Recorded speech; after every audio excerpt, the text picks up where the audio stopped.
Hoy vamos a continuar con nuestro estudio de cabeza y cuello. En esta oportunidad vamos a estudiar nariz y cavidad nasal. Previamente tenemos que hacer una aclaración. La nariz, la cavidad nasal, la laringe, la tráquea, los bronquios y los pulmones van a pertenecer al aparato respiratorio. Clínicamente se divide el aparato respiratorio en alto y bajo. La cavidad nasal, la rinofaringe son parte del aparato respiratorio alto. La laringe, tráquea, bronquios y pulmones son el aparato respiratorio bajo. Esta división se lo hace por las manifestaciones clínicas que son diferentes en ambas partes. En el aparato respiratorio alto vamos a ver que hay una rinitis, una rinosea y un éstasis en la mucosa nasal. Esto quiere decir que va a haber dificultad respiratoria del paso de las narinas hacia la laringe. Además de eso va a haber un goteo de mucoso que llamamos rinosea y también va a haber un estornudo. Entonces estos signos son propios, por ejemplo, de un resfriado común. En cambio, a partir de la laringe, la tráquea, los bronquios y los pulmones se van a manifestar a través de tos, expectoración y algunas veces dificultad respiratoria y dolor a nivel torácico. Entonces estos signos nos dan una pauta para determinar qué parte del aparato respiratorio está enfermo. En esta vista vemos al Galeno de Pérgamo, que ha sido denominado o llamado el príncipe de los médicos. Entonces es un médico griego que ha trabajado en Roma aproximadamente en el año 200 y sus obras fueron 1500 años estudiados hasta que llegó Andrés Vesalius y cambió todo el panorama de la anatomía y por lo tanto de la medicina. En esta imagen vemos los tipos de nariz. La nariz se constituye parte de las fascias y topográficamente podemos indicar que la pirámide nasal se denomina región nasal. Esta región nasal va a estar dado por el surco nasogeniano y nasolabial. Entonces tiene una forma de una pirámide. Primeramente vamos a ver que existen diferentes tipos de nariz. Aquí podemos ver en B la nariz recta tipo griega. Es una nariz común recta. Esta es una nariz aguileña que tiene una joroba. Y esto se debe a que la concavidad del hueso nasal es amplia. Y en esta otra podemos ver una nariz respingada que es propio del sexo femenino. Entonces aquí vemos una nariz de dorso recto, conjiva, con sifosis o tipo aguileña y pseudosifosis. Esto es importante en otorrinolaringología en la parte estética. Muchas personas, especialmente el sexo femenino, siempre va a querer cambiar la forma de su nariz, especialmente si tiene una jiba o una sifosis a una nariz respingada. Anatómicamente, la nariz va a ser una pirámide nasal. Esta pirámide nasal es de forma triangular que tiene una base a nivel de las narines y un vértice a nivel de la escotadura nasal. Va a tener una pared lateral izquierda, derecha y una posterior que no existe, que más bien es un canal. ¿Cuál es la estructura ósea o del esqueleto de la nariz? La nariz va a estar formada por los huesos nasales. Como sabemos, son huesos planos que tienen una cara externa e interna y que están unidos en la parte media por una sutura armónica. Y además va a contribuir la apófisis frontal del hueso maxilar. En la parte inferior de esta pirámide vamos a tener a los cartílagos laterales y en la base al cartílago alar mayor y los cartílagos accesorios.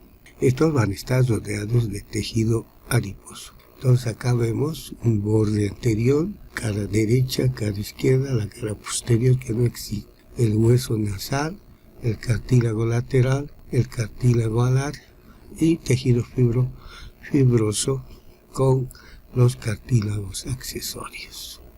La base propiamente va a estar formada por las narinas, que luego lo vamos a ver. ¿Qué es lo importante? Muy importante es reconocer la inervación. El nervio infraorbitario va a inervar la pirámide y parte de la base de la nariz. Pero va a venir del nervio oftálmico un nervio que se llama etmoidal anterior. Este nervio etmoidal anterior, su rama externa va a pasar por un surco que está en la cara interna del hueso nasal y va a aparecer inervando el lóbulo de la nariz. Por lo tanto, este nervio antiguamente se llamaba nervio nasolobular. Hoy se llama rama externa del nervio etmoidal anterior. El resto, como dije, va a estar inervado por el nervio infraorbitario, que es parte del nervio maxilar del trigémino. Por supuesto, el nervio nasolobular es también del trigémino de la rama oftálmica. La irrigación también es importante. Sabemos que la arteria facial va a ir por el surco nasogeniano hacia el ángulo del ojo. Entonces, a su paso me va a dar un ramo labial superior que va a ir a irrigar el subtabique.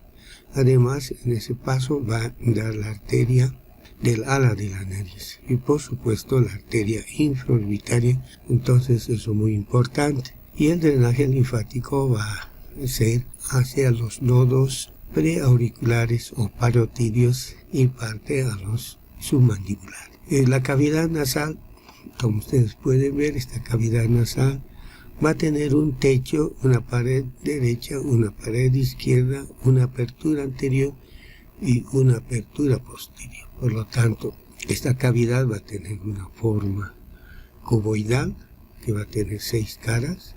La cara anterior es abierta y vamos a observar el orificio nasal que va a estar formada por los huesos maxilares, en el cual vamos a ver que tiene una forma de un corazón de naipe francés invertido y a través del cual podemos ver el tabique nasal y los cornetes. La pared posterior, como aquí podemos ver, van a ser las cuanas y estas cuanas van a estar formados por el borde posterior del vómer y los bordes posteriores de las láminas mediales o internas de la apófisis pterigoides y el borde posterior de la porción horizontal del palatino. Tiene la forma de una boca de horno que está dividido por el tabique. Entonces, la cavidad nasal propiamente dicha tiene la forma de un cubo, es decir, una pared anterior, el orificio abierto que va a estar cubierto por la pirámide nasal y el orificio posterior que vamos a denominar las cuanas y que van a comunicar a la rinofaringe.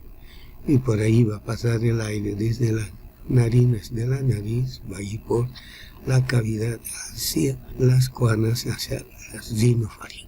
Las fosas nasales también van a tener, ya hemos visto, una pared lateral y un tabique. La pared lateral va a estar formada por 7 huesos. Quiero decir, va a estar formado por el hueso nasal en esta parte superior y anterior, por el hueso maxilar, por el etmoides, por el hueso lagrimal, por el hueso cornete inferior, por el hueso palatino y finalmente por el esfenoides a través de las apóstergoides de la lámina medial. En esta cara también vamos a observar los cornetes, son salientes como conchas. Aquí tenemos el cornete superior, el cornete medio y el cornete inferior. Además de eso vamos a tener ciertos relieves anatómicos. Si nosotros recortamos al cornete medio, vamos a observar en la parte ósea la bula etmoidal, aquí el canal uncibular, que va a estar el hiato semilunar, luego vamos a tener la apófisis unciforme, el infundíbulo. En la parte anterior vamos a tener el agernaci y en la parte inferior del cornete inferior vamos a observar la desembocadura del conducto nasolacrimal. Entonces, los cornetes, dos son dependientes del etmoide, cornete superior y cornete medio. El cornete inferior es un hueso independiente. Entre la cara externa que forman los huesos van a formar los meatos, los cornetes. Previamente tenemos que decir que la cavidad nasal está tapizada por una mucosa, tanto la pared lateral de la misma cavidad como las paredes internas de los cornetes. Entonces, entre el cornete superior, medio, inferior y la pared propiamente de la fosa nasal se van a formar los meatos. Los meatos simplemente son espacios delimitados precisamente por los cornetes y la pared externa de la fosa nasal. He escuchado en algunas de las presentaciones de oído que es preferible decir meato auditivo a conducto auditivo. Parece que está equivocado. Meato quiere decir desaguar. Precisamente en estos espacios van a desaguar ciertas estructuras. En el meato superior van a desaguar las celdillas posteriores etmoidales.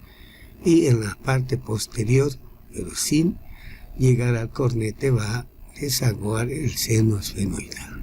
En cambio, en el meato medio van a desaguar el seno maxilar, ahí vemos su orificio, y otro orificio que va a venir del infundíbulo del seno frontal a desembocar en este meato medio. Y en el meato inferior va a desaguar el conducto nasolacrimal.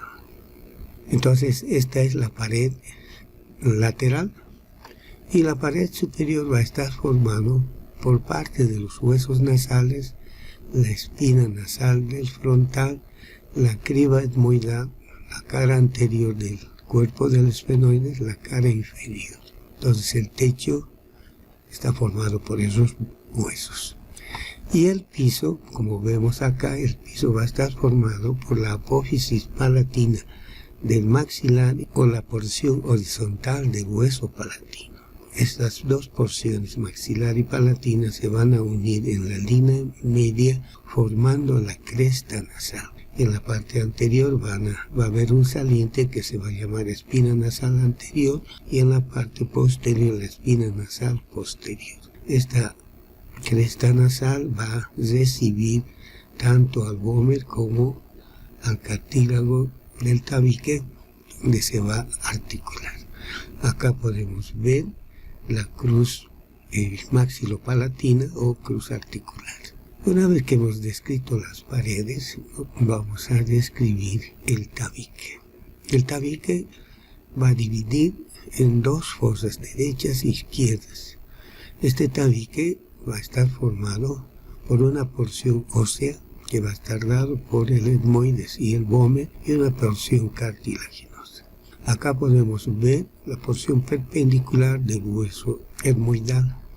Esta porción perpendicular del hueso etmoidal va a tener una forma pentagonal, un borde superior adherente a la criba etmoidal, un borde posterior que se va a articular con la cresta anterior del cuerpo del esfenoides, un borde posterior inferior que se va a articular con el hueso vómer, y un borde antero inferior que se articula con el cartílago del septo, y un borde anterior que se va a articular tanto con la espina nasal del frontal como los huesos nasales. Entonces de esta manera vemos el tabique. Aquí tenemos otro dibujo: cartílago del septo, porción perpendicular del hueso etmoides y el hueso vómer. La cavidad nasal va a estar tapizada por tres tipos de epitelio. Se lo ha denominado así: a nivel del vestíbulo por la piel o epitelio cutáneo, casi la totalidad de la cavidad por la mucosa nasal, que también se denomina mucosa pituitaria. Se denomina así porque pituitas quiere decir moco. Entonces esta mucosa, que es de tipo respiratorio, cilindros ciliadas, van a tener células caliciformes que van a secretar moco. Y en el extremo superior de la pared lateral y del tabique vamos a encontrar el epitelio nervioso, también llamada mancha amarilla. Entonces es muy importante distinguir estos tres tipos de cubierta: el epitelio de la piel o cutáneo, la mucosa y el nervioso. En la parte inferior a las narinas vamos a encontrar un espacio que se denomina vestíbulo nasal. Este vestíbulo nasal está lateralmente delimitado por el cartílago alar y medialmente por el tabique, por el cartílago del tabique. Va a tener un pliegue que aquí podemos ver. Este pliegue se denomina limen nasi. Este limen nasi simplemente está dado por el cartílago alar, pero que nos sirve a nosotros del límite o referencia para determinar que a partir de este límite para adentro se llama cavidad nasal y esto es el vestíbulo nasal. Este vestíbulo nasal va a estar tapizado por piel, como ya lo dijimos, y toda piel tiene folículos pilosos y glándulas sebáceas, y los folículos pilosos van a denominarse vibrisas. Estas vibrisas tienen el objeto de filtrar el aire que se inspira y de tener partículas grandes. Aquí tenemos la parte externa y la parte interna del septo del tabique. Hay que recordar que los cornetes tienen una función de que el aire inspirado haga turbulencia en estos espacios denominados meatos, con la finalidad primero de calentar el aire inspirado, luego filtrarlo. Lo más principal es humedecer. No puede entrar al árbol tráqueo bronquial aire seco, por lo tanto tiene que estar humidificado y la mucosa lo va a humidificar. Es importante también indicar la irrigación de la cavidad propiamente dicha. Vamos a tener dos sistemas: el sistema de la arteria oftálmica, que a través de dos arterias, la etmoidal anterior y la etmoidal posterior, van a irrigar la parte superior y anterior de la cavidad nasal. La arteria etmoidal anterior va a tener un ramo externo y un ramo interno que se va a ramificar por el tabique. De igual manera, la etmoidal posterior va a tener un ramo interno y externo. Luego vamos a tener el sistema de la arteria esfenopalatina. Esta arteria esfenopalatina se va a dividir en ramos laterales que van a ir a irrigar los cornetes y los meatos, y un ramo medial que va a denominarse rama nasopalatina, que va a ir por entre el vómer y en el tabique y va a ir a buscar al orificio palatino anterior, o también denominado orificio incisivo.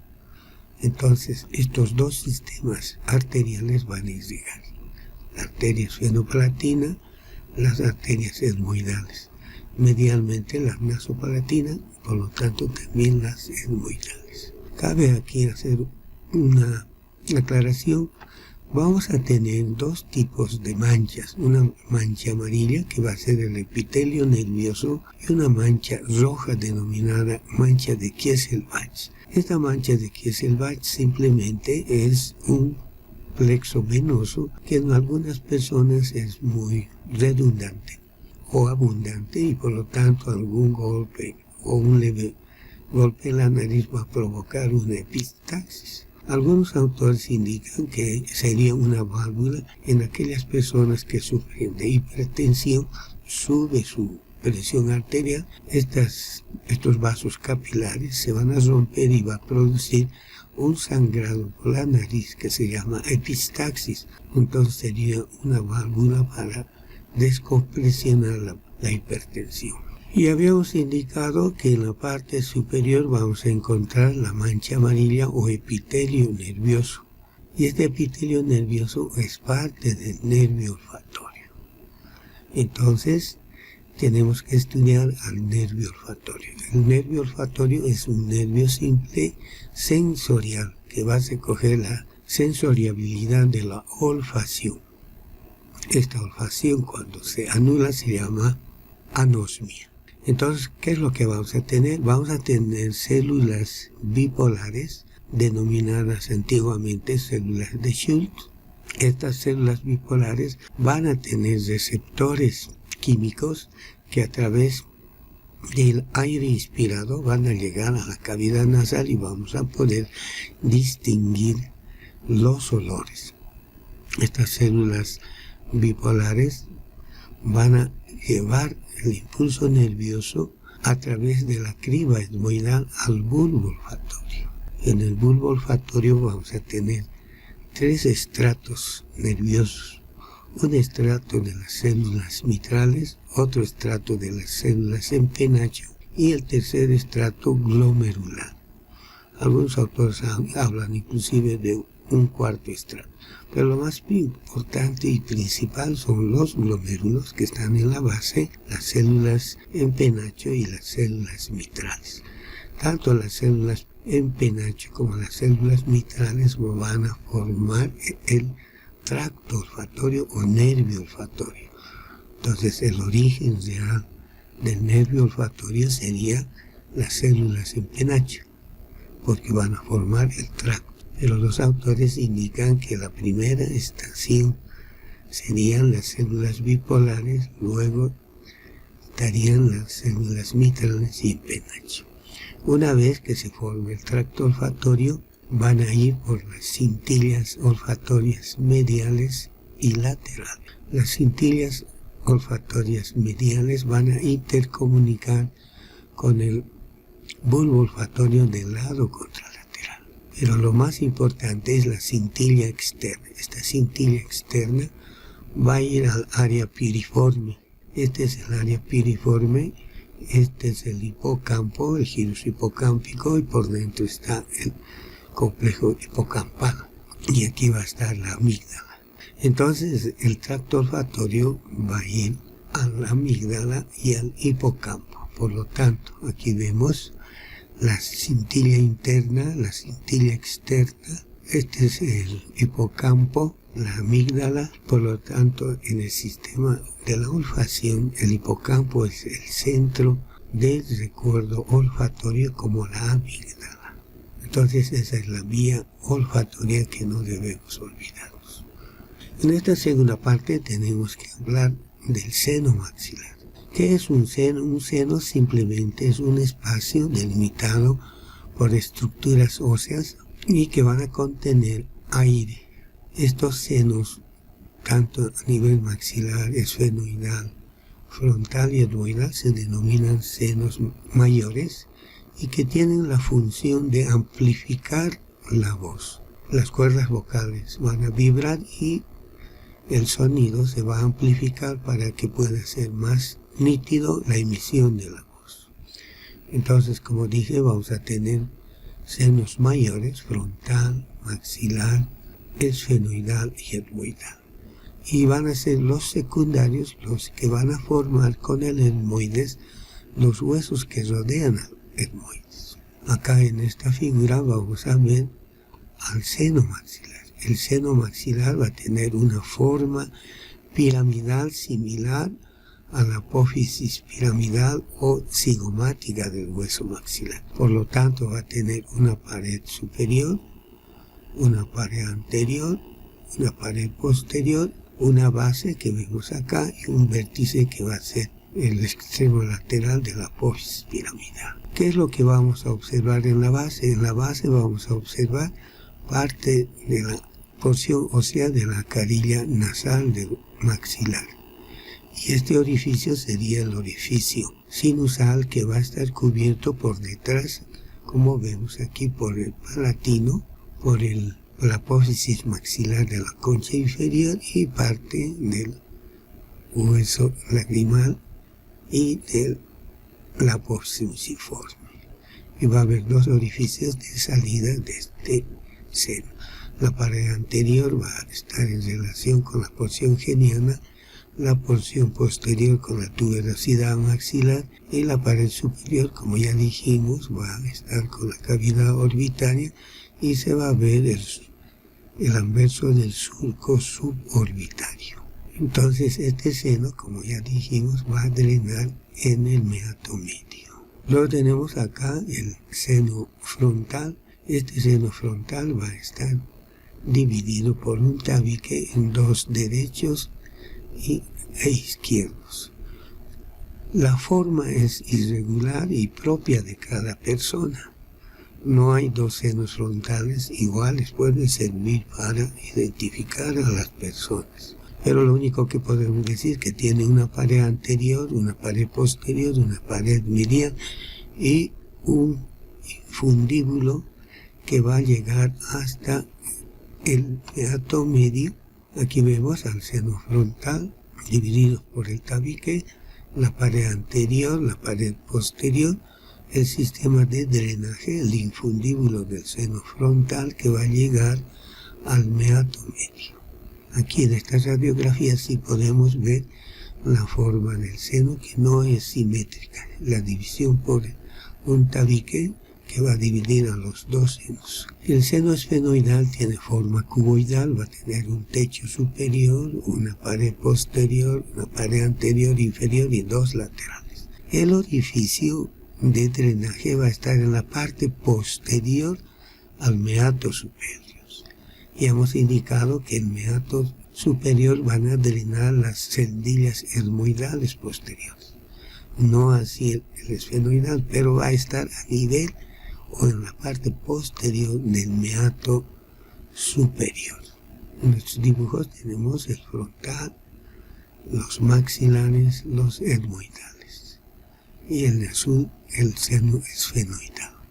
Muchísimas gracias. La próxima clase es cavidad bucal. Espero contribuir con su conocimiento con esta breve explicación de cavidad nasal.